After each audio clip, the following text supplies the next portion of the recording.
एक दिन एक राजा की माँ का देहांत हो गया और उनकी माँ की इच्छा थी कि ब्राह्मणों को आम, मीठे मीठे आम दिए जाए।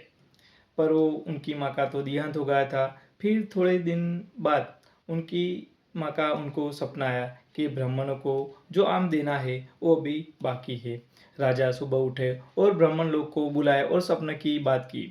तो ब्राह्मणों ने थोड़ी चतुराई दिखाई और कहा, सपने में जो आम की बात की है वो कोई आम बात नहीं है, क्योंकि वो अभी मर चुकी है, इसलिए आपको हमें सोने के आम देने होंगे। राजा ने थोड़ा विचार किया, फिर अपनी माँ की आखिरी इच्छा थी तो राजा को पूरी करनी ही थी।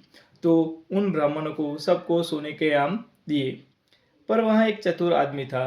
वो चतुर आदमी ने देखा कि ब्राह्मण जो लुच्चे थे, जो चतुर थे, वो लोभी थे, उनकी बात पहचान गया।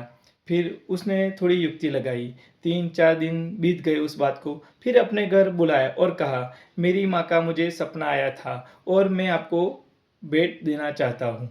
सब ब्राह्मण खुश हो गए। फिर उस चतुर आदमी ने कहा, मेरी माँ ने कहा है सब ब्राह्मणों को 100-100 चाबुक के फटके दिए जाए। वो ब्राह्मण लोग कुछ समझ ही नहीं पाए। फिर उन्होंने कहा, मैं अब आपको सबको 100-100 चाबुक दे सकता हूँ। क्यों? राजानी माँ को जो सपना आया था उसे राजा के सामने आपने मांगा, तो मेरे को भी आपको देना ही होगा।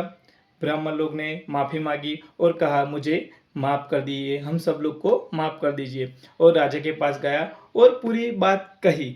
राजा ने उस चतुर आदमी को सराहना दिया और उसको अच्छी भेंट दी। और जो पंडित लोग थे, जो राजा का खजाना लूटना चाहते थे, उनको कड़ी से कड़ी सजा दी जाए। दोस्तों, ये कहानी से हमें सीख मिलती है। झूठ और बेईमानी कभी न कभी बाहर आती है और उसकी सजा हमें मिलती है। इसलिए कभी आगे जाके और अभी से बेईमानी, झूठ मत बोले। खुश रहिए, मुस्कुराते रहिए और कहानी सुनते रहिए। नमस्कार, बाय बाय।